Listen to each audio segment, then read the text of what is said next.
أعوذ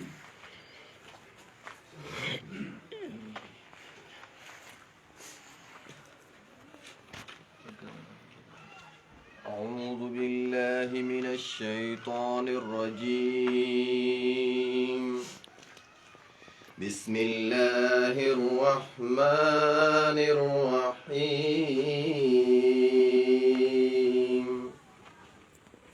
قل أعوذ برب الناس ملك الناس إله الناس من شر الوسواس الخناس الذي يوسوس في صدور الناس من الجنة والناس. صدق الله العظيم. कलाम पाक नफस मंगा जनाब शीरीन समंदर से तफास को राहुल मेहमानों तक खैराली हुआ शीरीन समंदर से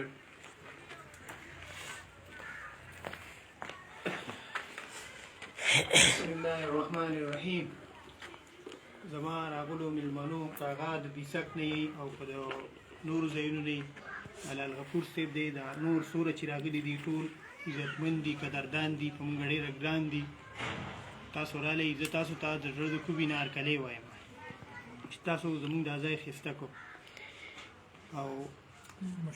नूर मशरान ब उम्राजी सपाती दी चापा बनाए वाले दी कारज़े वाले दी ज़लन ढेर खुशहाल है ज़मीन दारूना दा गदुन वाला टोल ज़मीन गदुन को में तहरीक वाला गुनशिवी दी او په یو ځای ناست دي نو ډېره د خوشحالۍ او د فخر خبره ده. انشاءالله مشران به نورې مزید خبرې کوي. بس ما تاسو ته درکلي دپاره راغلی یم. السلام علیکم.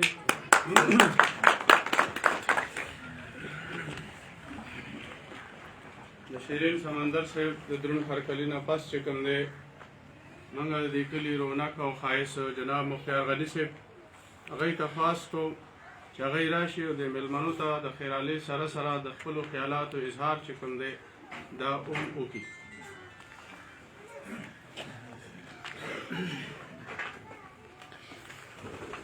نحمده ونصلي على رسول الكريم. أما بعد فأعوذ بالله من الشيطان الرجيم. بسم الله الرحمن الرحيم. لا خير في كثير من نجواهم إلا بصدقة أو أمر معروف أو إصلاح بين الناس. د ټول نړمبه زه چې کم د ګډون تحریک ملګری دلته راغلي دي د هغوی د زړه اخلاص سره شکریا ادا کوم چې هغوی د داسې مصروفیاتو وخت کې خپل وخت مخکې وروستو کو مصروفیات یې ترک کړل او دې ځای ته رالل او دې ځای له او موږ له زموږ د مجلس له هغوی زینت ورکړ. نو د دوی موږ ډېر زیات د ټول کلي طرف نه د خپل مشرانو طرف نه د دوی موږ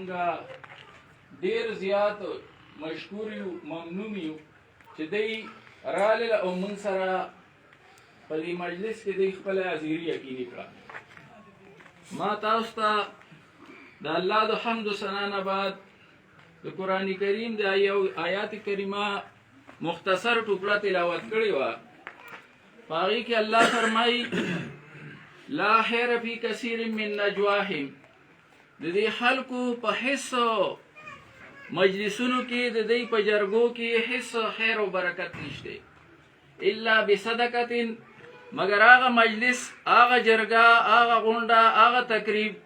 چې هغې کې د صدقې ترغیب وي او امر معروف یا په هغې کې د نیک کار حکم وي او اصلاح بین الناس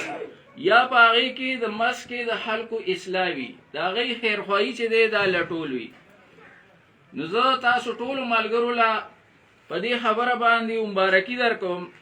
چې زمونږ دا تقریب زمونږ دا غونډه زمونږ دا مجلس دا امر بالمعروف هم دی او دا اصلاح بین الناس هم دی. د خلکو مس کې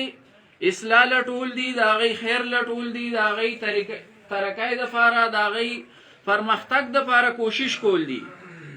دارنګې د نیکو حکم ورکول دي. او حدیث کې نبی علیہ السلام فرمایي چې خیرکم من یدافع عن عشیرة من لا یعصم، تاسو ټولو کې بهتر سړی هغه دی چې هغه د خپل ټبر، د خپل قوم، د خپل خاندان دفاع کوي، د هغه د حقوقو دپاره جنګېږي. من لا یعصم تر هغه وخته پورې چې ګناهګارېږي نه، یعنی د خپل قوم چې دی په هر نیک کار کې مرسته کول. دا پیغمبر صلی الله علیه وسلم بشارت ورکوي چې دا زما د قوم د ټول نه بهترین سړی دی. نو زه په دې باندې لال غفور بھائی ته خراج تحسین پیش کوم چې دا د کوم قدم پورته کړی دی د خپل قوم د اصلاح دپاره، د خپل قوم د ترقۍ دپاره، د خپل قوم د حقوقو د حاصلولو دپاره د چې کوم تګ دوش کوشش شروع کړی دی، دا صرف دنیایي لحاظ سره نه بلکې دا زمونږ یقین دی چې دا اخروي لحاظ سره، آخرت لحاظ سره هم انشاءالله دا د نجات سبب دی. د سره چې څومره ملګري په دې کې تګ و دو کوشش کوي، دا د هغې هم د نجات چې دی دا سبب دی که دا اخلاص سره دا کار وکړی شي. تاسو ته چې څنګه دا پته ده چې زمونږ د تقریب مقصد هم دا دی، د دې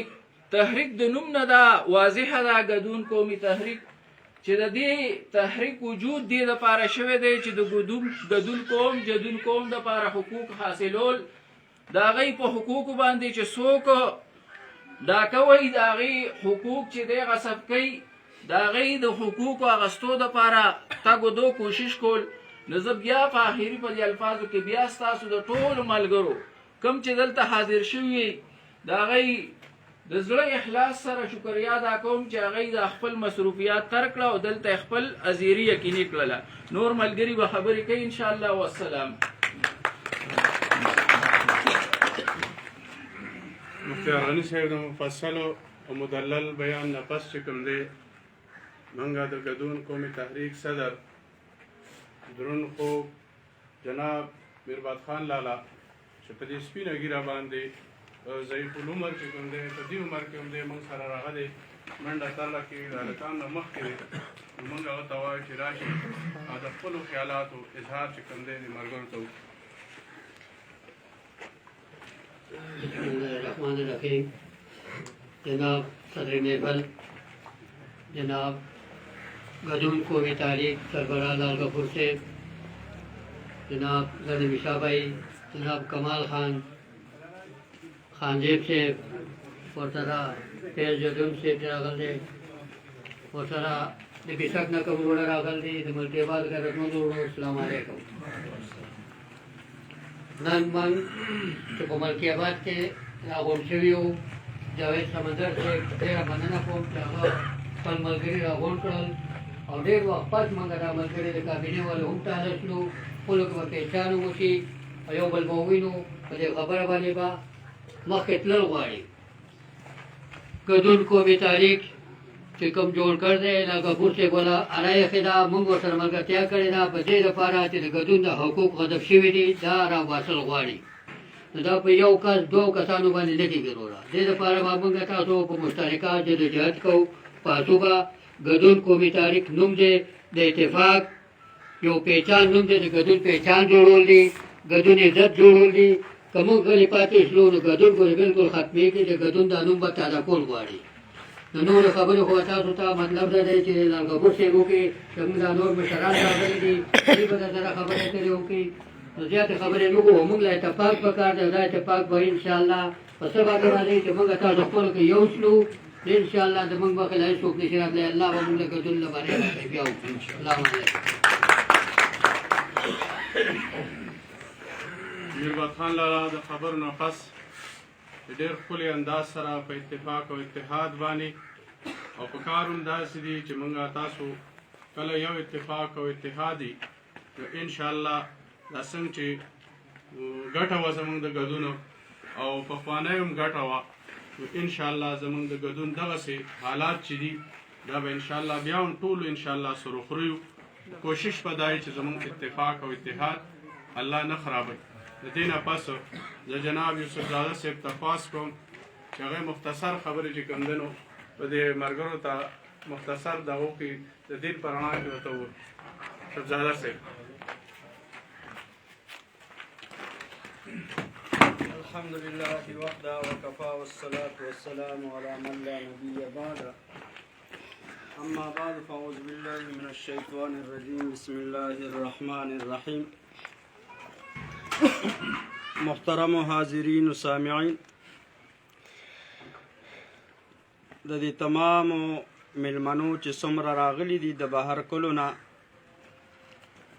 دوی ته د زړه د کومې نه د خپل کلي طرف نه د دې نوجوانانو د طرف نه دوی ته په خیرالیم وایو، د دوی شکریا ادا کوو چې سره د دې دومره مصروفیاتو چې هر سړی د خپل کور نه د خپل ځان نه نوزګارېږي او دوی د پورا د یو کلي نه د پورا علاقې د علاقه ګدون غم او فکر راغستی دي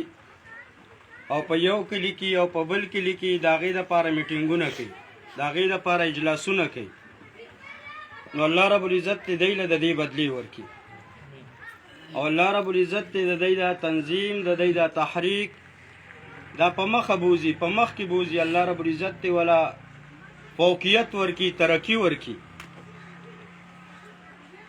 هر قوم چې د بل غم راغسته دی الله رب العزت د هغې خپل غمونه ختموي. چې کله نبی صلی الله علیه وآله وسلم باندې وحی راله، کور ته تشریف راړو، خدیجې رضی الله تعالی عنها ته وایي چې کمبل بړستن را باندې واچوه، څادر را باندې واچوه.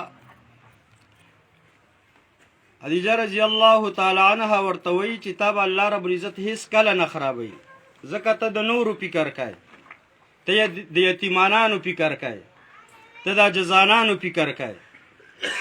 نو کم ګدون قومي تحریک نوجوانان چې دي، کم مشران دي د دوی د دغه علاقه ګدون د خلکو او د دې قوم د یتیمانانو، د دې قوم د غریبانانو، د دې قوم د بېوسه خلکو د هغوی تپوس کوي، د هغوی غم کوي. نو الله رب العزت په انشاءالله العزیز دی هم چېرته رسوا کوي نه، دی به هم الله رب العزت چېرته خرابوي نه. موږ به د وایو سره انشاءالله العزیز هر مسلمان له پکار دی چې داسې مسلمان وویني چې د بل غم او فکر کې ګرځي، چې د هغه دپاره کمنډه کې ورسره نشي شریک کېدی، تاوان کې ورسره نشي شریک کېدی. د هغوی دپاره دې دعاګانې غواړي چې الله رب العزت دی له ترقي ور نصیب کړي، اخلاص ور نصیب کړي او الله رب العزت دی د فوقیت ور نصیب کړي. نو دغه یو څو خبرو باندې خپلې خبرې ختمول غواړم. الله رب العزت دی له نوره ترقي ور نصیب کړي. الله رب العزت ورسره موږ له هم توفیق راکړي چې موږ هم ورسره د خپل وس مطابق دی سره منډه ترړه کې شامل شو.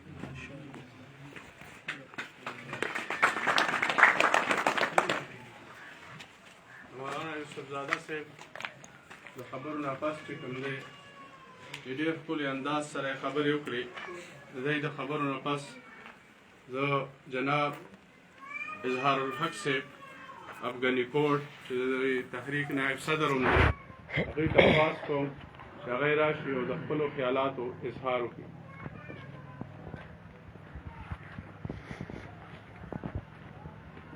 نحمده ونصلي على رسوله الكريم. أما بعد أعوذ بالله من الشيطان الرجيم. بسم الله الرحمن الرحيم. लुत्फ मरने में है बाकी न मज़ा जीने में, लुत्फ मरने में है बाकी न मज़ा जीने में, कुछ मज़ा है तो यही खून जिगर पीने में, कितने बेताब हैं जो हर मेरे आईने में, किस कदर जल्दी तड़पते हैं मेरे सीने में. जो د ګډون تحریک ملګرو ته او د ګډون تحریک د همخیال ملګرو ټولو ته د زړه د تل نه سلامونه او احترامات پیش کوم. زما اظهار الحق نوم دی، د ګنجګوټ کلي سره مې تعلق دی او د دې تحریک دی او نایب صدر نایب صدر په حیثیت باندې دای سره موږ خپل هلې ځلې کوو. زما وروڼو څه داسې غونډه کې دور کې څه داسې غونډه کې زمانه کې موږ تاسو پایېږو. ذاتی طور که زه خبره د الف نه شروع کوم او په یې ختموم هم تباهي ده، او که د یې نه رالم او الف ته راولم نو هم تباهي. تباه ولې یو اسباب شته دي، تاسو په الله یقین کوئ. د قوم هر یو فرد به حص نه دی، د حص والا خلک پکې ته هم شته دی. د دې ګډون هر یو کس بې ضمیر نه دی، با ضمیره پکې ته هم شته دی. خو افسوس دا دی چې کم دي پکې ته هغه قومونه چې کومو قومونو د خپل آبا او اجداد په نقش و قدم باندې تللی دي، د خپل حقوقو تپوسونه کړي دي، نو تقریبا افغانان داسې صورتحال کې دي چې هغوی پایېږي. تر څو پورې چې زمونږ د ګډون قوم تعلق دی نو خفه کېږو به نه. هغه چا خبره ده که روانه ده نه خانه ده، که روکیو نو د مشر د لاسه روکیو. زمونږ ګډون په 52 کې آزاد شوی دی، او د 52 نه وروستو دا نه چې په ګډون باندې ایم پی ای نه دی راغلی، دا نه چې په ګډون باندې ایم این ای نه دی راغلی، او دا نه چې په ګډون کې داسې خلک نشته دی چې هغه د قیادت والا خلک وي. شته دی پکې ته څه زمونږ بې ضمیري او څه زمونږ بدقسمتي. تاسو په خدای یقین کوئ، زه د دې کلي خصوصي طور قدر کوم. په دې کې یو ځوان الله پاک موږ له راکړی و، او یو داسې ځوان و چې نصیب زمونږ نه شو. ډېر د افسوس خبره، زه دړه دې تل نه دا وایم چې ډېر د افسوس مقام دی. هغه ځوان زمونږ نصیب نه شو. که هغه الله لږه زندګي ورکړې وې نو شاید چې صورتحال داسې نه وي، او راضي به وي، نور به هم راضي. د ایم پی ای شپ دپاره به هم خلک راضي، د ایم این ای دپاره به هم راضي، نور به هم دا صورتحال جوړېږي. خو چې د کوم څیز نه قوم جوړېږي، د کوم څیز نه چې د ترقۍ لارې کولاوېږي، هغه د زړه درد دی. لیډران جوړېږي، لیډران ځي، خو د زړه درد ګورې د ګډون دپاره د هېڅ چا پړه کې نشته. ډېر د افسوس خبره ده، بیا ډېر د افسوس خبره ده. یو خو دا ده چې زمونږ ډېر غریب علاقه ده، ډېر محدود وسایل دي زمونږ، او بیا د دې مشرانو مخکې دا خبرې ما ته مناسب نه ښکاري چې زه وکړم. خو چې کله به موږ باندې د یو ایس ایډ دوران راغی، هغه وخت راغی، زما د په خدای قسم که هغه وخت کې صحیح فیصلې شوې وې نو نن به د ګډون خلک داسې نه وګوري، د ګډون خلک به نن داسې نه و. خفه کېږو به نه، دا نه چې هغه ټایم ته زموږ مشران نه وو، دا نه چې هغه ټایم ته پوهې خلک نه وو، پکې د هر څه پکې ته وو، خو هغه خلک نه وو چې د کومو خلکو په زړه کې د ګډون د قوم درد و، او هغه پیسې دومره پیسې ګډون ته راغلې وې، په دې پراجیکټ یې پرتې وې، دومره پیسې پرتې وې چې د هغو پیسو نه د ګډون هر کلي ته پوخ روټ ته، د ګډون هر یو بچی بې نوکر کېدو. خو افسوس دا دی چې څوک مشر نه و، نو جرګه نه وه، طریقه نه وه. قومونه ګوره که پایېږي زمانو په جرګو پایېږي، قومونه که پایېږي په اتفاق پایېږي، او چې کم قوم کې جرګه ني، چې په کم قوم کې اتفاق ني، نو دغه حشر دغه شانته یې څنګه چې زمونږ د ګډون دی. او د اقبال اشعر بیا زما ذهن راځي، हजारों साल नरगस अपनी बेनूरी पे रोती रही, हजारों साल नरगस अपनी बेनूर पे रोती रही, बड़ी मुश्किल से होती है चमन नदी दौड़ पे। ददे नमक क्यों बदे गदुन के तंजीमों ने रोशी दी और खत्म शी दी, उसों बदे गदुन की तंजीमों नशते सो पयौलुम बांधे सो पबल्लुम बांधे होता सो टोल लासे तासो बदी खबर बांधे लोगों तक सोच फिक्र को चली चाप दर जुड़ के गदुन दे पार से दर्शते हो के न हो द मशरई दावा को जोम को वजह जोम मशरिम द मशरई दावा हो बदी गंदब के लिए गट गट खालिक से जगह कही खुदड़ दर्द पकार दे जमारू दे खार दे पारा दालन गफूर से चिकला दनन नकान दो काला मक्की दा खबर मा उधर मक्की उन कड़ेवा आवा टाइम ता दई बाबा हज पोस्टून वर्कोल आव दई दे पोस्टून नजदा लक मुतासिर शलमा आव बिया मा दा दई मखामख नास दी दई त मायर बदे गदुन बदे प्लेटफार्म बांधती हो दा सूरत हाल जोड़ऊ यौन कोशिश कऊ कचरी कामयाब शू खपले वहासा द कवि आव कदा कोम चते तरावीख शी आव दा कोम चते यौशी नु कीदे शी वगाना मंग दलारा कोलावशी आव नु दई अवल ذهن کې نه زمنګا صدا سے جرګي سیستم او اول نه داسې نه د نور سے سیستم او بهر حال دار ضرور ورو خبره مکه اطلاع الله پاک د دې په ذهن کومه خبره واچولا او بیا یو وخت داسې راغی چې مونږه هغه لپاره پلانینګ جوړ کړو چې داسې بکیږي او زه ډیر په سوچو ډیر په فکر باندې دا خبره کومه چې په دې ګډون کې غټ خلک شته دي تکړه خلک شته دي د سوچ او د فکر ولا خلک شته دي خود درد والا خلق نشتے نل الغفور صاحب سے بکم بے سر سامانی کی حالت میں اس میدان میں آیا ہے اس کو داد دینی چاہیے ددی غریب کارخانہ نشتے دے دد نور سا وسائل نشتے دے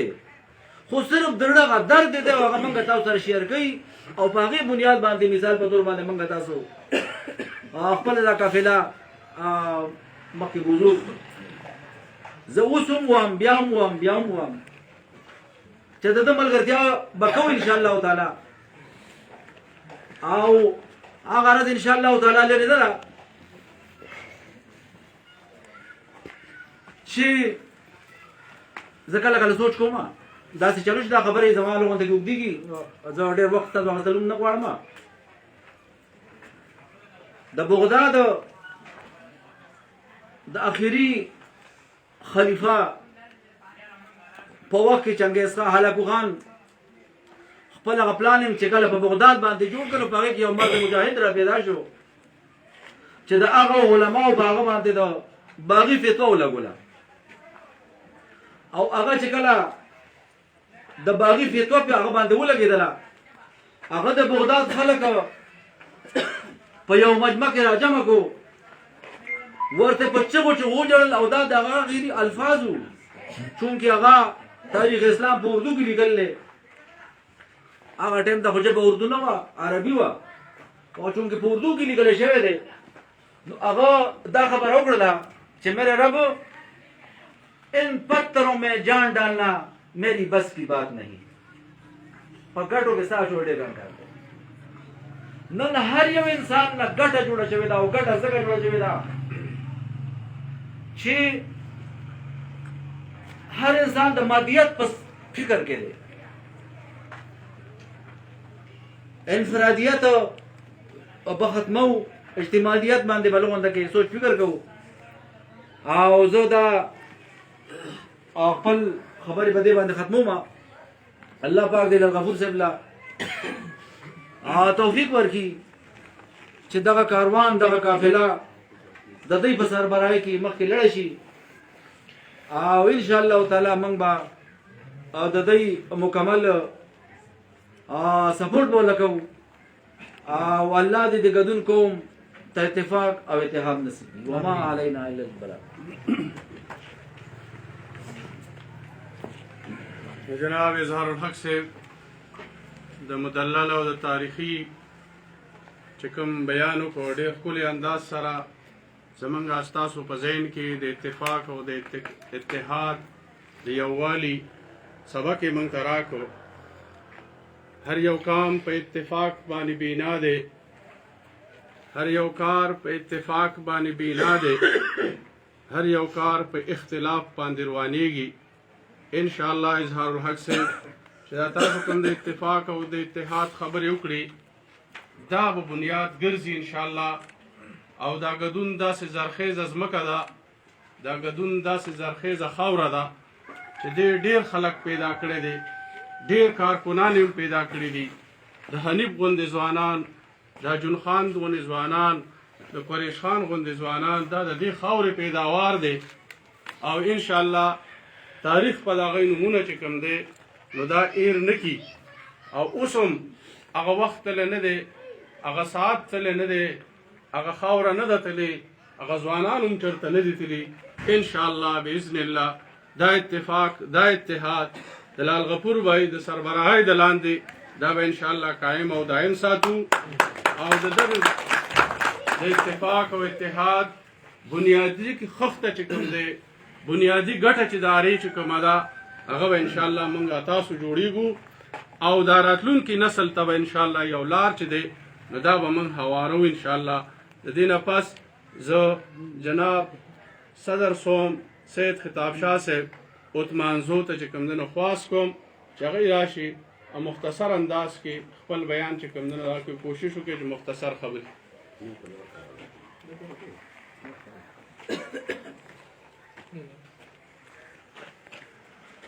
ګرانو مشرانو، همزولو کشرانو، د ګدون خوږو درنو، تاسو ټول ته زه د خپل طرف نه او د ګدون قومي تحریک طرف نه سلام وایم. او ما زرنبي شاه صاحب ته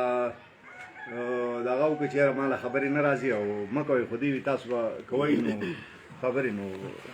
ما دعوت قبول کو. خبرې خو ډېرې دي، ملګري وکړلي او زه نه پوهېږم، خو زمونږ ګدون مبارک او دا نوم د ګدون تحریک په نوم باندې دی. نو زما 55 کاله عمر دی. تقریبا په هر سیاسي پارټۍ کې هر ځای کې تقریبا کینما په خپل سوچ انسان زندگی تېروي. زمونږ په دې ملک باندې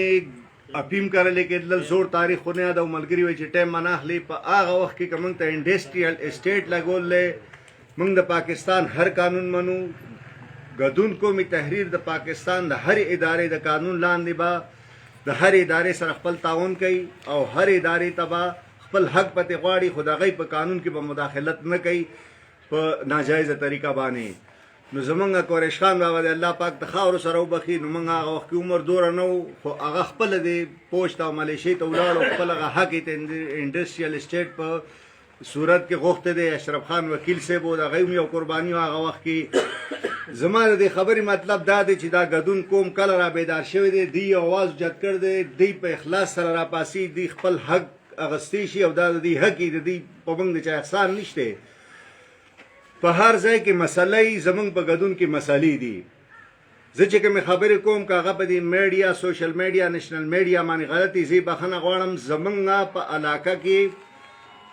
که زکات تقسیمیږي په سیاسي طور باندې تقسیمیږي، که بیت المال دی په سیاسي طور باندې تقسیمیږي. د مال اوټ راکړ دی دلی ورکړه، د مال اوټ راکړ دی دلی مو ورکوه. زه دا خواست کوم چې دا تنظیم غیر سیاسي دی او انشاءالله دا به غیر سیاسي چلیږي. زه هغه خلکو ته وایم چې خپله خبره تاڼۍ ته نشي رسولی، په لارو کوڅو کې یو بل ته وایي.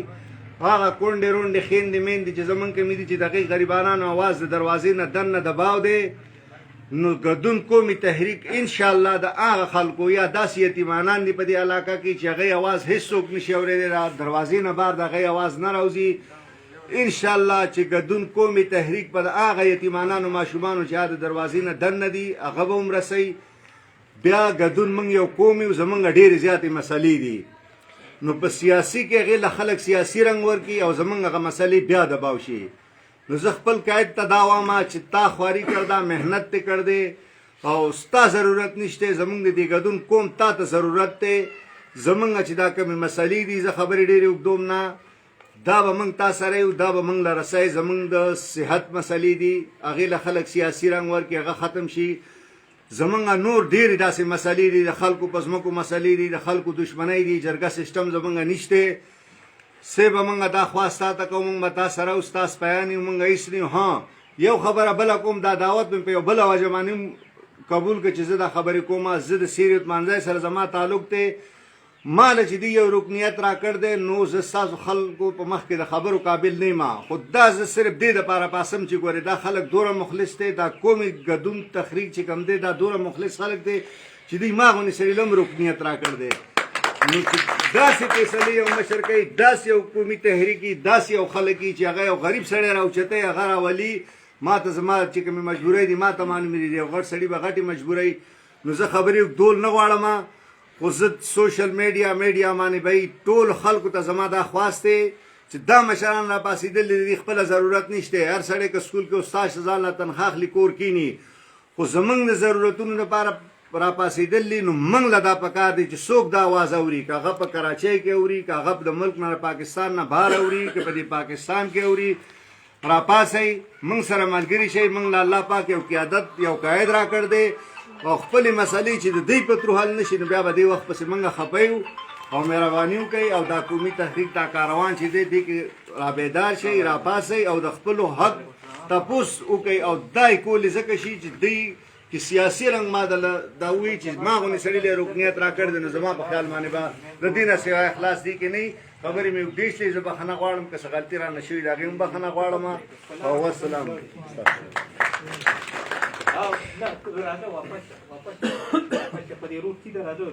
جناب سید فتاح صاحب د ښکلي انداز سره خبرو نه پس زه محترم جناب حاجي شفیق صاحب پابینی چې هغه راشي چې یو ډېر متحرک انسان دی او ډېر کارکون سړی دی په پابینۍ کې جرګه سیسټم دا ټول د دی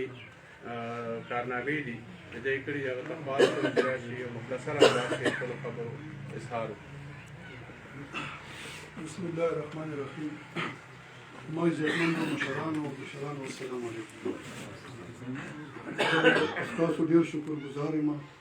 ډېره مننه چې د خبرو موقع مو راکړه خبرې خو د مشرانو ډېرې ښکلې وکړې زمونږ خو مو چې ما ته ګورې دوه خبرې به وکړو چې تاسو مقرره کړل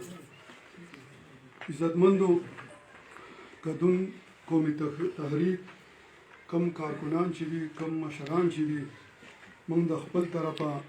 هغوی سره هر قسم تعاون ته تیار یو تعاون ورسره کړی دی او بیا به ورسره هم کوو او څنګه چې مطلب دا دی خبرې مشرانو پکې وکړي قدر پکار دی یو مشر داسې چې راووته یو د مشرۍ قابل وي او مشره لپاره راوتی او منډې تړلې وي او خپل ټیم ورکوي دې وخت سره څوک اوزګار دي هر سړی خپلو خولو کې ډوب دی نو د هغه مطلب دا دی چې مدد او امداد کول غواړي دې ته کتل نه غواړي چې یاره دا سړی مطلب دا چې د خانهدار نه دی یا دا مالدار نه دی یا دغه نه دی نو چې په دې وخت سره مطلب دا دی چې داسې ورور بهي راپاسي نو د هغه هر قسمه ملاتړ پکار وي او کله چې موږ زموږ د پښتنو خو دا یو دستور غوندې دی چې یو سړی مړ شي نو بیا موږ یاره دا پلانی ډېر ښه سړی و زموږ پښتنو له ډېرې منډې تړلې به والې یا زموږ پې د علاقه آباده وه خو چې ژوندی نو موږ قدر نه کوو لکه نو کوشش به کوو انشاءالله تعالی تاسو له ټولو له پکار دي موږ له پکار دي چې د لال غفور بھائی هر قسمه دا خو مطلب دا چې دا ګډون قومي تحریک چې چلېږي د دې دپاره خو څه ته فنډینګ هم خو نه دی راځي څوک بوله فنډ خو نه کوي دا خو موږ تاسو چې څه قسمه مالي امداد راځي د غره دغه داسې دی سره به کوو انشاءالله تعالی ځکه چې دا داسې مجبوره خلک یې پکې داسې یو واقعه راشي داسې یو مجبوري په چا باندې راشي نو هغه مطلب دا د هغه امداد کول غواړي لال غفور بھائی سره خو دومره وسایل نشته نو دله په کار بیا دا دی چې د ګډون قومي تحریک چې کوم مشران دي کوم کلو کې دي هغوی ته اطلاع کوي خامخا یو څاڅکي نو ډنډ جوړ شي او غریب امداد به پرې کېږي لکه نو موږ هم دغه ته نور مطلب دا دی چې داسې یو اتفاق چې زمونږ ټولو راشي د ګډون قومي تحریک د ګډون د خلکو اتفاق وشي نو اتفاق تاسو په خپله وکړئ چې مخکې ورځو کې د ګډون اتفاق مو وکړ نتیجه تاسو ته ښکاره شوه نو کوشش داسې وکړئ چې د دې ورو راوته دي نن د مشرانو خدمت لا مطلب دا د مجبور خلکو خدمت لا راوته دي نو چې مجبور خلکو خدمت لا د غریبانو خدمت لا راوته دي د هر څه امداد پکار دي باقي وخت کم دی زه ستاسو ډېره شکریه ادا کوم ډېره مننه السلام علیکم د جناب حاجي شفیق صاحب د خپلو خبرو نه پس دا غزوان ته خطاب کوم چې د چا مشرانو د دې ګدون قوم دپاره خپل ځانونه خپل مالونه او خپل جایدادونه چې کوم دی نو هغه خرڅ کړي دي او د هغې دپاره یې تګ و دو چې کوم دی د خپل وس مناسب کړي دي چې هغه د قریش خان کاکا زوی فرزند ارجمند جناب فیض محمد لالا ته خواست کو چې هغه راشي او د کم حاضر مجلس چې دی چونکې دی د عمر په لحاظ سره هم مشر دی نو ده ډېر څه لیدلي دي او ډېر څه کتلي دي او ډېر ښه کورنی ده د دې ټولو حالاتو نه دی تېر شوی دی انشاءالله دی به مفصل خبرې موږ ته وکړي جناب فیض محمد لالا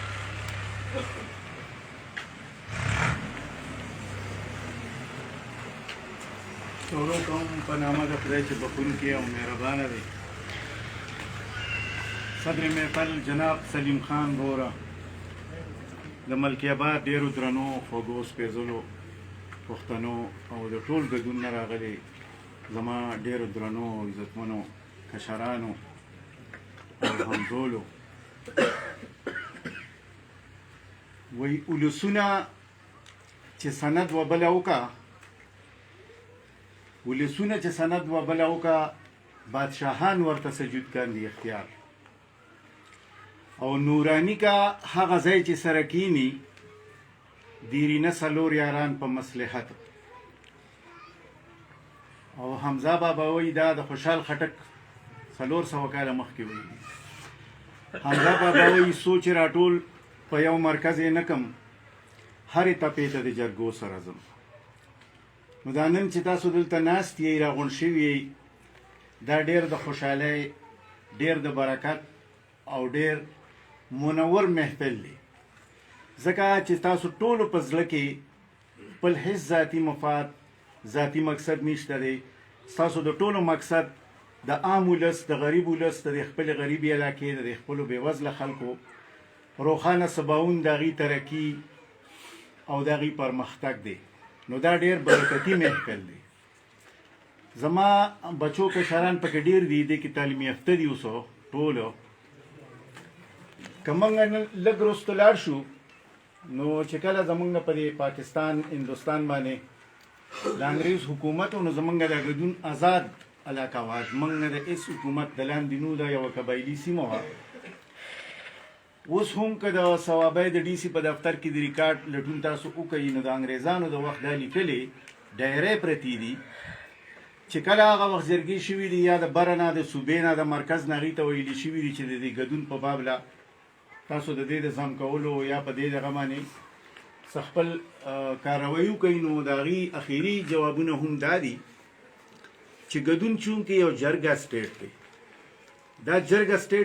سټیټ ریاست دی د دې دوره مضبوطه جرګه ده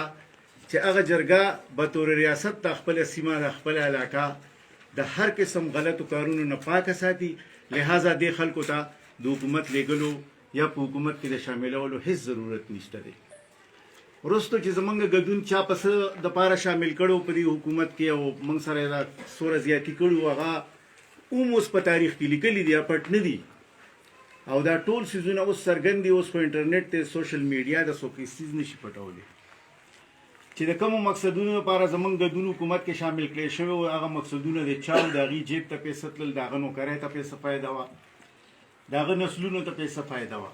هغه هم اوس په ریټن کې موجود دي پټ نه دي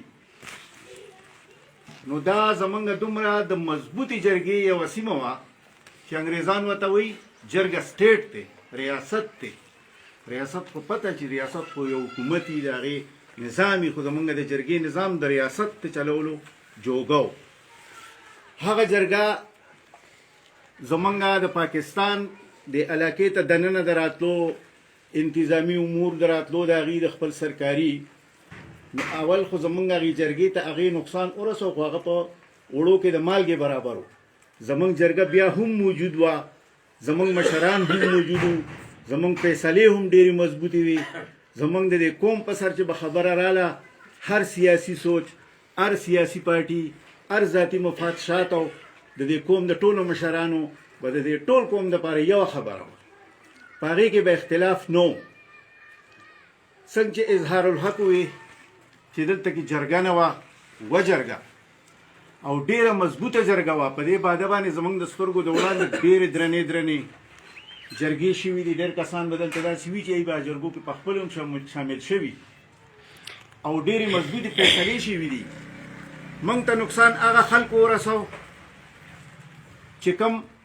اول دلته کې د پاکستان د راتلو په وخت کې هغې چمچې جوړې شوې وي. تل د خپل قوم د خپل قوم حیا، د خپل قوم غیرت او د خپل قوم ننګ یې خرڅو. او بیا هم په دغه وخت کې چې کله دلته دا ګدونه مازی پروجیکټ جوړ شو او دا پیسه راله، نو زمونږ چې کوم د دې قوم هغه مشران چې خلکو ورته مشران وي، یو خو د پیسې مشر دی، د ګاډو د کارخانو مالک د ځان مشر جوړ کړی دی. مشر هغه نی،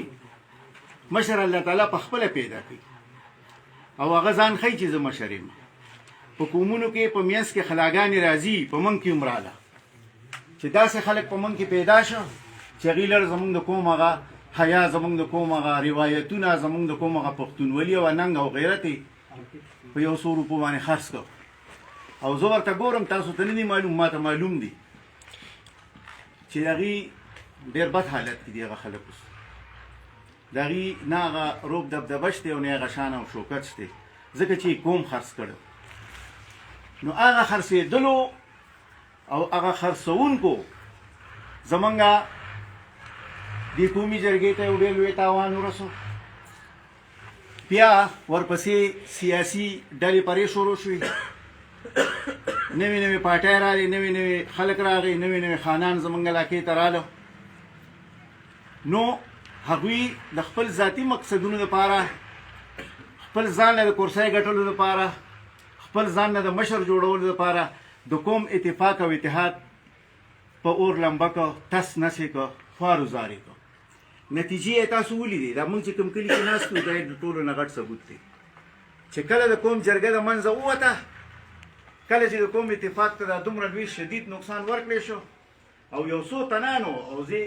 نومونه پېژنم چې دې قوم ته یې نقصان ورکړ، قوم یې خرڅ کړ.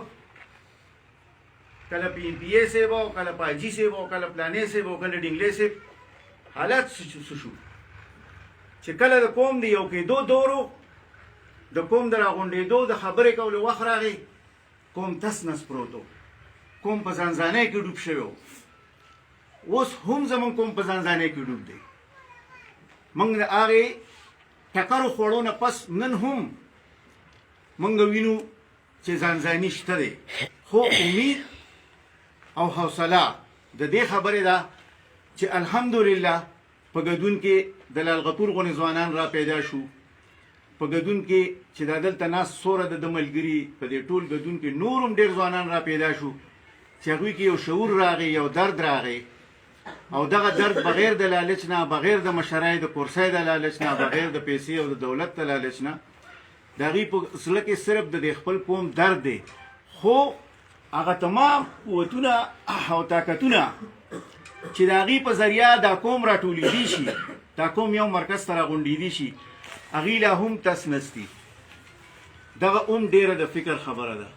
دا ټول فکرونه، دا ټول سوچونه به یو ځای ته راوستل غواړي. دا د دې وخت شدیدترین ضرورت دی، ځکه موږ خپلو د نن 20 کاله 30 کاله جرګو ته د واپس تلو نه اوسو. ما چې څنګه تاسو ته ووایي، اوس په موږ کې یو نوی نسل را پیدا شي، هغې ته پته هم نشي چې جرګه څه وه او مشر به څنګه وي او مشر به څنګه نه وي. دا رواج د سره اوس زه په خپلو سترګو وینم راشي مشر پورته ناستي کشر یې سر ته کښېږدي دا تصور نه نو دا څیزونه به حال کول به که تاسو غواړئ نو دا ډېر لوی وخت غواړي خو چې تر کومه راغلي یئ په دغه ځای باندې ورته فل سټاپ ولګوئ او راغونډ شئ د دې خپل غریب قوم د دې وروستو پاتې خلکو دپاره څه فکر او سوچ وکړئ په هر شکل کې یو سړی به بهبود د فلاح و بهبود کار کولی شي بل سړی به د خدمت کار کولی شي او پرسنلي خدمت کوي به د یو سړي په کار کې په خپلو لاسو خپلو منډه تړوي بل به مالي امداد کولی شي بل به د هغې دپاره اخلاقي مرسته ورکولی شي خو دا سوچونه به راغونډول غواړي چې په هره طریقې ګنې چې دا څومره موږ خواره شو او تسنس شو دا به رز د رزه موږ هم دغه طرف ته ځو او دغې څیزه تاسو وکتل په تېر دور کې چې لکه دې ګدون ته هغې د پښتو کې ساده متل وي د سپي سړي په سترګه یې ورته ونه کتل سپی سړی ورته ونه وي ولې هغې ته پته وه چې دلته یو څو مفاد پرست موږ ساتلي دي بس هغې خوشحاله دي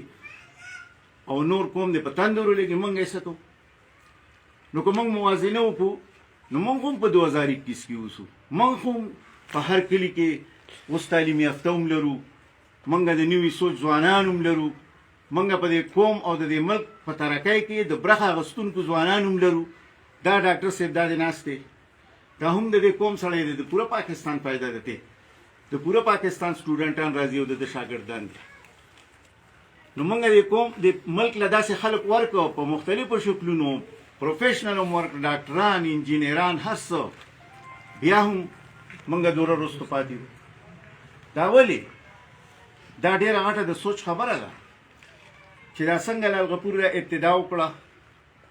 موږ ورسره اوږه په اوږه ولاړ یو موږ یې د هر قسم مرستې سره ولاړ یو او نه دې وروستو کېږو دا نن موږ د اسلام زه د اسلام آباد نه رالمه دې غونډې له نو مقصد صرف دا یي چې زموږ د قوم کې څوک یو قدم د خیر ښېګړې پورته کوي چې موږ د هغه یو قدم هم مرسته وکړو او موږ دا خلک راټول کړو موږ د دې نه یو داسې یو خاص خلک راوباسو هر سړی د دې نه دپاره یي نه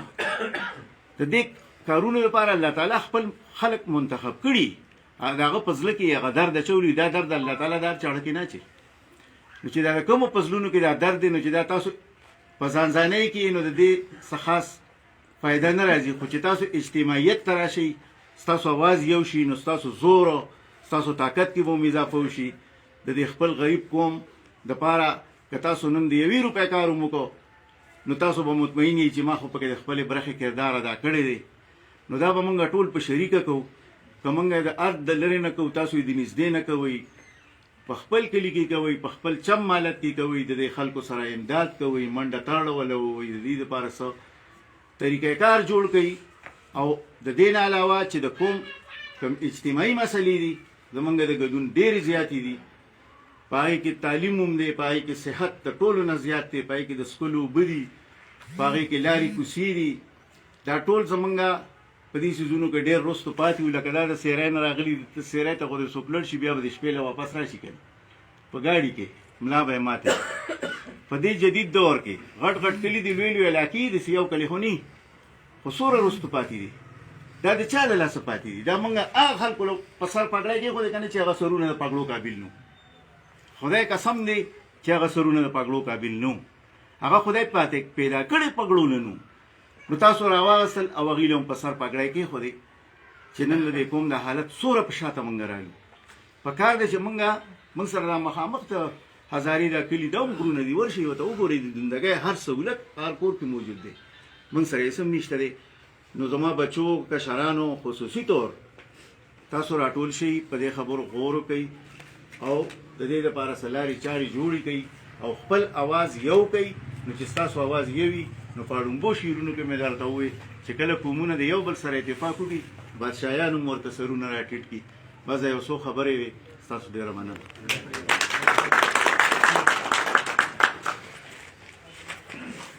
جناب فیض لالا د مفصل او مدلل بیان نه پس چې کوم دی خبره دا ده څنګه چې دی وایي د اتفاق او د اتحاد او د یووالي څنګه تاسو له پکار دي چې په ګدون قوم کې وړوکی کلی دی او که غټ کلی دی چې په هغې کې چې کوم دی ګدون قومي تحریک چې دا د ګدون په نوم باندې یو تحریک دی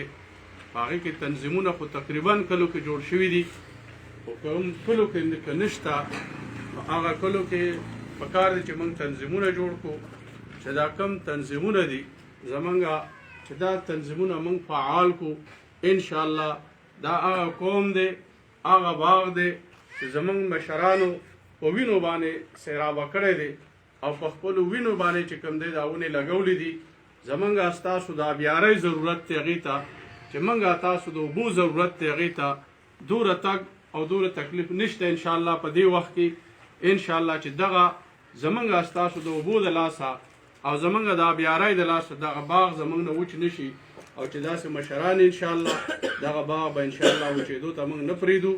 دا زمونږ عزم دی د کشرانو د مشرانو چې دا یووالی انشاءالله که موږ نه یو نو زمونږ راتلونکي نسل ته به دا مسئلې انشاءالله الله پاک چې کوم دی هوارې کړي او اوس زه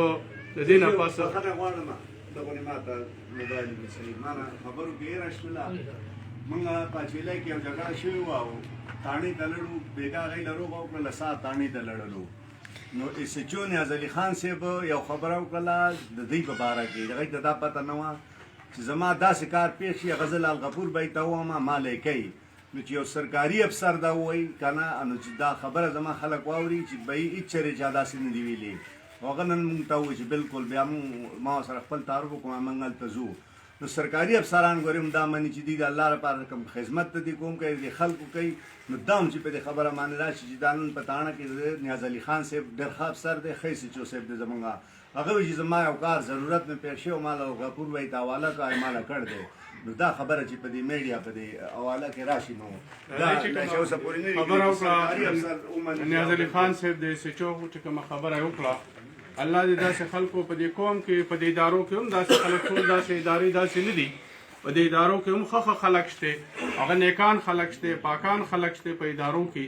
او د یو کس او د دوه کسو د لاسه نه ادارې خرابېږي او نه ادارې هغه چې کوم صفت وکړو نو دا اصلاحي کمیټه زمونږ شته دا روغ یو جوړې چې کوم دی انشاءالله د دوی په سربراهۍ کې چې دا کمې شوي دي مزید زمونږ په کلي کې هم وشوې په بیسک کې هم وشوې دا انشاءالله چې کوم دی نو دا به دغه خلک په پاسي او د الله د رضا دپاره داسې قسم مسئلې چې کوم دی موږ د ادارو ته هم دا وایو چې انشاءالله موږ ستاسو مددګار یو موږ تاسو سره تعاون کوونکي یو که د پولیس په شکل کې دی موږ تعاون کوونکي یو که د فوج په شکل کې دی که نورې ادارې دي انشاءالله زموږ تحریک داسې دی چې دا یو غیر سیاسي تحریک دی یو غیر سیاسي بنیادونو باندې دا جوړ دی نو انشاءالله زموږ تعاون چې د څه د قوم په بنیاد باندې راځي د ملک په بنیاد باندې راځي نو موږ د دې ملک د دې قوم وفادار یو انشاءالله د دغه قوم غدار موږ نه یو داسې تنظیمونه به انشاءالله دا موږ جوړو او دا چې کوم جوړ دي دا لال غفور به یې ته خواستو چې دا تنظیمونه چې کوم دی دا خو فعال دي او انشاءالله فعال به وي خو مزید قوت دی چې کوم دی مزید طاقت دی له ورکول چې کوم دی دا پکار دي چې موږ تاسو دغه قوت دی تنظیمونو له ورکو اوس زه د جناب لال غفور صاحب قومي تحریک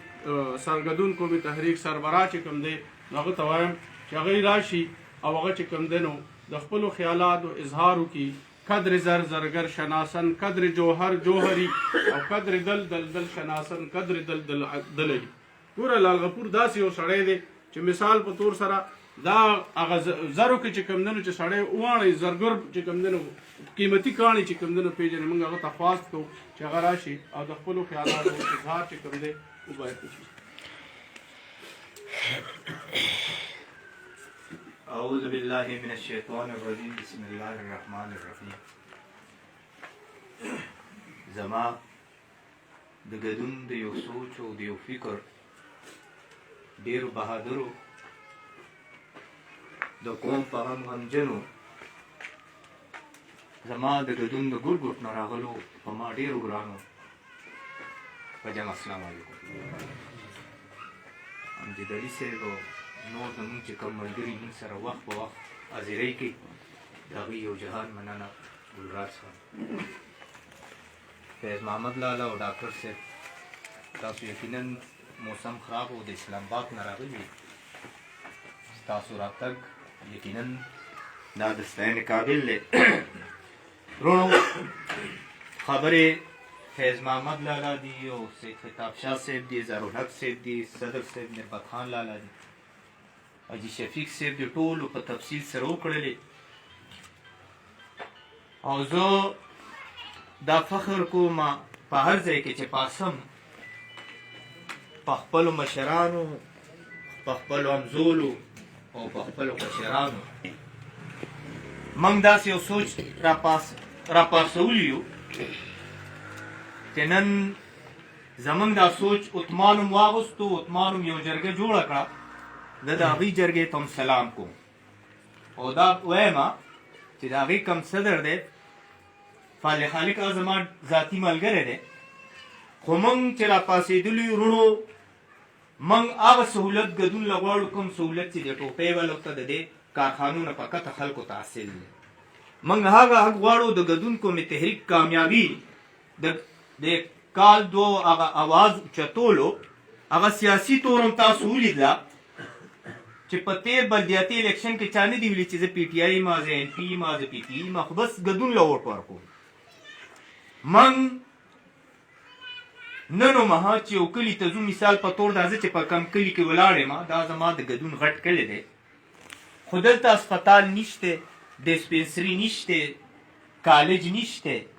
د جنکو د سکولونو داسې پروګرام دی نو موږ وایو چې موږ کم غم را پاسولی یو نو هغه دا غم دی چې موږ ومهال د پاکستان خلک یو موږ هم هغه سهولت غواړو کوم چې زموږ نه کیلومتر مخکې د کارخانونو شروع کېږي موږ هم د دې ثوابۍ څلورم حصه خلک یو موږ ته هم هغه عزت راکړي چې کوم د کته خلکو ته حاصل دی موږ دغې غم او دغې درد را پاسولی یو او په 1 اګست باندې چې زموږ مرکزي کنونشن په بیسک کې وشو د هغې نه پس زموږ څه ملګرو کار شروع کو او تقریبا تر ګني کوټه پورې چې څه کېدلی شي د بې سهارو د یتیمانانو ماشومانو له یو ګرم سوټو یو کپړه په شکل کې ورکړی شله مختلف سکولونو کې د هغې نه پس په کنونشن کې یو خبره شوې وه چې د دې اچیلی د عادل زمین خبره شوې وه بیا هغه 4 میاشتو له کلو تقریبا واپس شوی دی انشاءالله مونږ په هغې باندې حده پورې تلي وو او اوس هم انشاءالله چې ما ته پته ولګېده چې 4 میاشتو زه به په خپل اسلام آباد ته ځم انشاءالله او مونږ به بالکل آی جي سره کینو د هغه مسله به پیل کوو که د هغه مسله حل کېږي نه هغه ځای کې احتجاج به هم د هغه ځای نه شروع کوو موږ سیاسي خلک نه یو چې نارې لګو موږ عملي کار ښیو موږ دې ځای دا زرنبي شاه صاحب د ګوا یو سکول ته لړلم هلته مې ماشومانو له کپړې ورکولې او استاد راته وایي چې سرجي دلته خو د کپړو دورو ضرورت نشته دلته خو دا ماشومان په یخ ناست دي چټایانو ضرورت دی ما د هغه ځای نه ملګري ته کراچۍ ته ټلیفون وکړ کارخانه یې ودرېږه او راشه چې څومره چټیانې پکار دي دې له ویسه موږ عملي کار کوو موږ زندهباد او مردباد باندې یقین نه لرو موږ دا منځ کې هغه دغه موشن رالمات که بلدیاتي الیکشن راغله او دا بلدیاتي الیکشن داسې چې دا عزیزولو کې د ګیلې او شکوې او خفګانونه پیدا کوي نو موږ دغې کې هم داسې کردار ادا کړو موږ کور کې غلی کېناستو موږ دا ویل چې چونکې زما دپاره دا ټول ګډون یو برابر دی او دې کې چې چا مو ګټل هغه ته زما د طرف نه مبارک شه او چې چا بیله نو دا د لبې او عیسوي چې ټول خلک یې ګټي نه زما مطلب دا دی چې نن بلدیاتي الیکشن مو شو او موږ ته بیا میدان کولو شو په دې کې چې کوم ورونو ګټلې دي هغې ټولو ته زه مبارکباد ورکوم د ګډون چې څومره چیرمنان دي کونسلران دي یوت والا دي کسان والي هر څومره چې دي خو هغې ورونو ته زه وایم چې ستاسو اوس یو امتحان شروع شو مونږ سره به راپاسي تاسو اوس دا نه کوي چې د پلاني ووټ راکړو پلاني نه وګه زه ووټ خبره ختمه شوه لغه وشوه هر چا د خپل ضمیر په حساب باندې ووټ ورکړی دی اوس به راپاسو دا مسلې د ګډون کوم دا به په شریکه مخکې بیا یو ورونو پرونۍ خبره ده ما ته د فیصل آباد نه ټلیفون وشو چې په چنۍ منګلچۍ کې نختر وهل کېږي او په کته روان دي الحمدلله ما خو لا بیان پې ورکړی نه و غالبا د سیمې بیان ورکو دې کې راته اطلاع وشوه چې په هغې کې اف آی آر وشو د ټوپۍ بحثره یو خان دی چې هغه ځنګل ته لګېدلی خو زه نن د دې اجلاس په وسادت سره محکمه جنګلات ته او پولیس دواړو ته کلاو اعلان کوم. هلته وي 2 ګاډي ولاړ دي، زما طبیعت ښه نه و، زه به سبا ځم انشاءالله دغه ګاډو پسې خپله. زه په ګدون کې 2 قانونه نه منم. که د عثمان خان را پاسي زما ځنګل تباه کوي نو زه دوی ته وایم چې زما یو ورور چې هغه کوټه کې یو بینچ مات وي، هغه بینچ دپاره اره نشي چلولی، ځنګلات ورپسې ځي، دی جرمانه کوي، دی نیسي. نو زه نن ډېر افسوس کوم ځنګلات والو تاسو ودوئ چې دا نختر وهلې کېدله او بیا دا په هوا نه دي تلي، دا په سړک تلي دي. موږ وایو چې فوراً دا که خانګوټی هر څومره معتبر سړی دی ده ته دا وایم چې یاد وساته د ګدون په خاوره موږ چې کوم سهولت زما یو غریب ورور ته نه وي، زه نه د چا خاني منم او نه نوابي منم. زه به دې مخکې هم یو ځل تلی یم او سبا به م انشاءالله دې چک پوسټ ته ځم، دغه ګاډي چې کوم نیسلي د دې معلومات به کوم او دا خبره دا تپوس کوم چې ټوپۍ په تاڼه کې د دې اف آی آر ولې کټ کېده. د دې اف آی آر خو د ګدون په تاڼه کې کټ کول پکار وي چې علاقه دا راتله. بهرحال د دې به معلومات کوو، دې ته به تیار اوسو چې زه ګرنډه نشم ریبلی. ځنګلات والا د هغې خلاف را پاسي زما په کشرانو یا زما په ځوانانو باندې پرچې کوي او یو خانګوټی راځي او ځنګل سریام ځنګل ریبي او هغه په دې سړک ځي، نو موږ ورې په ګردون کې 2 قانونه نه منو. یاد وساتئ که یو سړی هر څومره سور رسوخ والا دی، هغه که هر څومره خانګوټی دی، هغې خان ته دا وایم چې زه تا د ګدون په یو کسپي هم نه بدلوم. موږ د عثمان د جرګې خیر مقدم کو، خو د عثمان جرګې ته دا وایو چې موږ سره به کینې وروړو چې موږ ته کوم سهولیات نشته، موږ دپاره به یې غواړئ تاسو ته چې کوم څیز ضرورت انشاءالله موږ به ستاسو ملګرتیا کوو. موږ د تعصب په بنیاد باندې ګدون کومې تحریک نه دی جوړ کړی. موږ د ګدون ګورو چې په اکاونټ کې موږ زم کولو نو موږ په څه شرایطو زم کړو ځان سره چې یاره نوره صوابۍ ترقي کوي، تاسو وروستو پاتې کېږئ. موږ نن هغې نه په شا لړلو، مخکې له نړلو. نو موږ وایو چې زموږ د ماشومانو ګراوند نشته، موږ ته هسپتال نشته، موږ ته سکول او کالج نشته، او بیا په تیره کې په دې 9-10 کاله کې موږ د یو عوامي نماینده نه محروم وو چې زموږ هغه اواز د سملو ته هم نه رسېده. خو زه هر سیاسي پارټۍ کې چې سیاسي اختلاف سیاسي سوچ دار چې خپل دی، خو مشتاق غني صاحب ته سلام کوم چې زموږ دا دویم اواز دی هغه اوچتوي. که د عمر شهید اواز و هم هغه په سنټ کې اوچت کو، اوس هم که هغې زموږ اواز اوچتوي. محسن داور صاحب په قومي اسمبلی کې اوچت کو. نو موږ وایو چې موږ هم د اسمبلی ته یو داسې سړی لېږلی چې نن د دې ملک په یو اعلی عهده باندې دی، او که په دې موجوده حکومت کې په دې کال کې زموږ څه مسله حل نشي، بیا خو بیا یې معنی یا به زیات نه زیات وزیر په لاس کې به څومره اختیار وي. نو موږ چا باندې سیاسي تنقید نه کو، ټولې پارټۍ موږ دپاره برابر دي. خو موږ دا ضرور وایو چې که څوک ګدون ته درانه ګوري نو هغه زنده‌باد، او که څوک د ګدون سپکاوی ګوري نو که هر څومره خانګوټی دی موږ د هغه خانګوټۍ ته منلو ته تیار نه یو. ورو تفصیلي خبرې ملګرو کړي دي. بله ورځ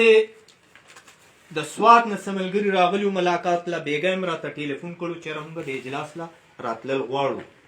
ګدون قومي تحریک د دنیا ګوټ ګوټ کې ګدانې یو بل ته راجمع کړه، او هغې 12 کورنۍ دي چې په شنګله کې پاتې کېږي د 1900 کالو نه. او وی چې موږ به د پلارانو د نیکونو د خولې نه اورېدل چې ګدون نو یې موږ وی چې ګنې ګدون یو کلی دی. هغې راغلي شپې وکړله، بره بیرګلی کې شپه وکړه، بیا راغله د ورځې دلته موږ وګرځوله. نو ما خو ورته وي یو شپې دوه ایسار شي، وی چې یاره موږ بیا راځو. او بیا دا دعوت راکړه چې تاسو به کم از کم 150 کسان راځئ، خو اوس نه یو میاشت د پس اوس واوره دلته. او هغوی دا یو درخواست وکړو چې یاره موږ تاسو د خپل تنظیم کې ځان سره کوئ او تاسو هلته راشئ. موږ الحمدلله دنیایي حیثیت باندې موږ هلته ښه سیټ یو، پخو ودو یو، خو دا دی چې په بل کام کې دیری نو مثال هم داسې دی چې یو وخت بادشاهي خو چې د بل ځای وي نو مسافر وي. زه نن زمونږ مرکزي کابینه ناسته ده، ټول ملګري ناست دي. هغوی سره ما یو خبره کړې وه، هغوی وي چې زمونږ دپاره به څه نو ما ورته ویل چې تاسو به یو لوکل تنظیم جوړ کړئ خپل دغه ځای یو کس پس تاسو مونږه مرکزي کابینه کې واخلو چې هغه تاسو واتساپ ګروپ ته راشئ زمونږ یا مرکزي پروګرامونو له بیا راځئ نو تاسو مونږ سره قدم کې ملګري. ما د خبرې مقصد دا دی چې نن که د ګډون سړی په هر کونه کې دی نو سترګې تاسو ته دي چې آیا دا ګډون قومي تحریک زمونږ په نوم جوړ شوی دی، دی به د دې قوم دپاره څه کوي. موږ قوم ته یو زبردست ګلدسته جوړه کړه او مختلف ګلونه هم پکې را شریک کړه. هغه مختلف ګلونه سیاسي پارټۍ او سیاسي ډلو خلکو چې موږ راجمع کړو خپل یو ګډون سوچ باندې. او د ګډون سوچ د ګډون سوچ دا چې موږ نه جرګه روکه شوې وه چې سنګ خان لاله وویل مونږ ته دا پته نه وه چې زمونږ مشرانو څه کړي دي دې ملک دپاره. مونږ دغه د نوجوانانو له ذهن کې اچو. نو لومبۍ خبره خو بیا ذهن نه وځي، هغه د سوات هغه ملګرو یو نوم را کړی دی نثار احمد چې موږ خاصه مرکزي جوینټ سیکرټري ده تقریبا پرته وه. مرکزي کابینې ملګري زیات تر نن حاضر یې. تاسو ما له د دې خبرې منظوري راکوئ چې موږ د هغې اعلان وکړو. ډیپټي جوینټ سیکرټري. نو په دې موقع باندې زه د نثار احمد لالا چې مشر سړی و د هغه نوم وړاندې کوم تاسو ته چې هغه زموږ مرکزي جوینټ سیکرټري دی او مقرر هم کو انشاءالله واتساپ ګروپ ته به راشي، تاسو سره به هغه په رابطه کوي. سید خطاب شاه لالا خبره وکړله د نیاز علي خان موږ ټولو ادارو ته ویلي دي، موږ دې تاڼې کې هم پروګرام کړی دی، موږ بر هم کړی دی او یو خبره هم هغوی ته کولاو کړې ده چې زموږ جګړې زیاتتر د هلک ځینې نو دا تاسو مهرباني کوئ د دې FIR تاسو دستي په دستي مه کوئ، موږ پې خبروئ، زما ملګري پې خبروئ، اظهارالحق صاحب دی بره دي پې خبروئ، د بره خلک بره چې د کوم ځای ته نږدې دی نو بیا به مونږ کینو د دې منځ کې به د صلح صفایي خبرې کوو ځکه دا د وروڼو منځ کې راځي. او زه دا په فخر سره وایم چې تقریبا د 1 اګست نه پس چې زه خپلو کوم روغو کې ناست یم، ما بېګا شمارلي 12 روغې مونږ د 12 فریقو روغې وکړلې. څه پکې لګیا یو انشاءالله کوشش به کوو. خو موږ دا یو خبره هم کوو چې د جرګې یو حیثیت پکاري، د منځګړي یو حیثیت پکاري. منځګړی خپل وخت تاله راکړي، ستا ځای ته راشي، تا ته سوال او منت وکړي نو چا چې د جرګې قدر وکړو هغه سره د خدای امداد وي، دا کاري صاحب دي. او چا چې جرګې ته سپک وکتل نو هغه ځان سپک کړه. اردو یو متل باادب با نصیب اور بے ادب بے نصیب. نو زه په خپلو ملګرو ډېر فخر کوم. سبا انشاءالله که زما صحت ښه وي راځم به د چک پوسټ ته به خپله راځم. د دې ځنګلاتو حفاظت به موږ کوو. خو موږ یو وارې بیا دې ځای نه دا مطالبه کوم پولیس ته او محکمې جنګلات ته چې زما د راتلو نه مخکې تاسو چې کم خان دا کار کړی دی د هغه خلاف FIR نه هغه ونیسئ.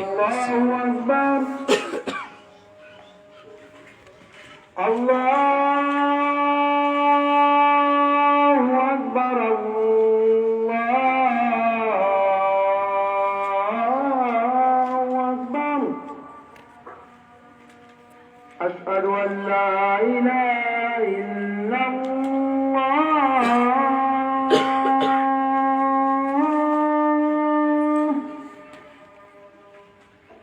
أشهد أن لا إله إلا الله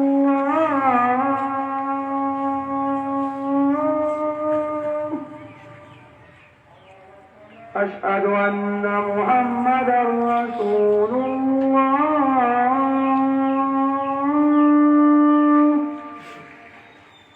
أشهد أن